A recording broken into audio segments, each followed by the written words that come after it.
Today, we're diving into the story of a man whose name has become absolutely synonymous with brutality.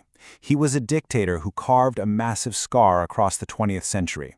We're talking about the disturbing legacy of Idi Amin, known as the Butcher of Uganda. So to even begin to understand Idi Amin, you have to wrap your head around this terrifying contradiction. On the one hand, you've got this charismatic 6'4" soldier. He was Uganda's heavyweight boxing champion for 9 years straight. But on the other hand, he was a monstrous tyrant, a man whose gruesome acts earned him a very different title, the Cannibal Dictator. In this number, this is where you start to see the sheer scale of the horror. In just 8 years, Idi Amin's regime was directly responsible for the deaths of more than 500,000 of his own people. I mean, that's an almost unimaginable human toll. So how do you even begin to reconcile that public image with the private monster? Well, in this first section, we're going to peel back the layers of his rule. And just a warning, the details get pretty grim, including widespread rumors that he didn't just kill his enemies, but sometimes even consumed their flesh. You know, his cruelty wasn't random. It was a system. Amin set up these secret torture chambers, often disguising them as regular armories. His methods were just medieval. Public executions, dismemberment, electrocution. He even fed people to crocodiles in the Nile. And the brutality was deeply personal, too. He even had his own fourth wife murdered right after they divorced. A level of monstrosity like this just begs the question, where did this guy even come from? How does someone rise from such humble beginnings to become a figure of pure terror? Well, his early life actually holds some of the first clues. His rise was just shockingly fast. He starts out as a cook in the British colonial army, but his imposing physique and sheer brute force were impossible to ignore. He completely dominated in the boxing ring, and the British saw how effective he was at crushing rebellions, so they just kept promoting him. By the time Uganda got its independence, he was already perfectly positioned, climbing that military ladder all the way to commander of the army, and then he took the final step and seized ultimate power for himself. His power base was built by, well, basically bypassing all the traditional structures. He went out and recruited heavily from minority ethnic groups, and they became loyal to him personally, not to the nation of Uganda. He trained with them, he ate with them, he built an army that saw him as their one true leader. It was the perfect tool for a coup. And with that completely loyal army at his back, his reign began. For the next 8 years, from 1971 all the way to 1979, Uganda was plunged into an era of absolutely unimaginable terror. His paranoia, it really knew no bounds. He immediately went after anyone he saw as a potential threat.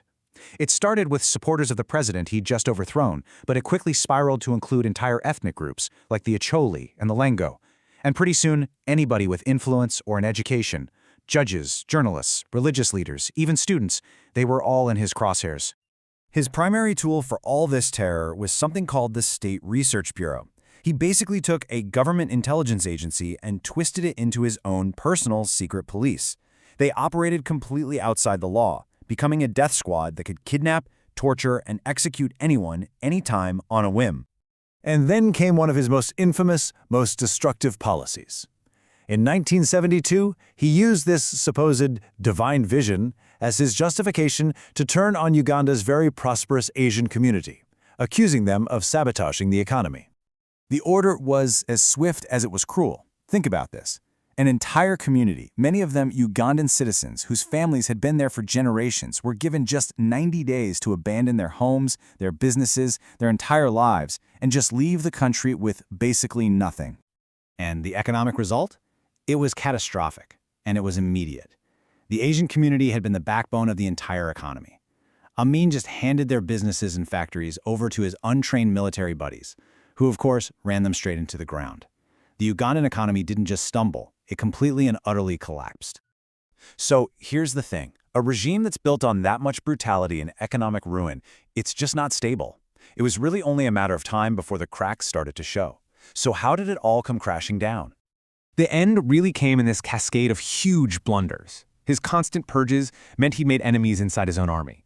A botched attempt to get rid of his vice president actually sparked a mutiny. So desperate to distract everyone from his crumbling power, Amin makes a fatal mistake. He invades his neighbor, Tanzania. Well, Tanzania's response was swift and it was decisive. They didn't just fight back, they pushed all the way to the capital, Kampala. When the end was finally near, the man who called himself the conqueror of the British Empire didn't make some heroic last stand. No, he tucked his tail and he fled, abandoning the very country he had bled dry. So what happens to a monster like this after he's driven from his throne? Well, for the hundreds of thousands of his victims, there was no justice. And Amin's final chapter is, maybe, the most frustrating part of this entire story.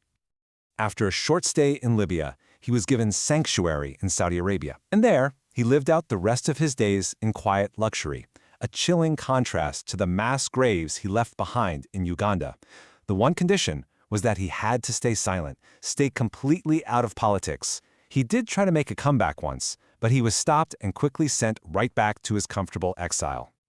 And that was how it all ended. Not in a courtroom, not at the hands of those who sought justice, but peacefully, in a hospital bed from natural causes.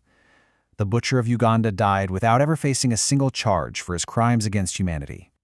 And this leaves us with the final, deeply unsettling chapter of his story. When a tyrant responsible for so much suffering gets to live out his life in a peaceful retirement, what does that say about our global systems of justice and accountability? It's a question that really demands an answer.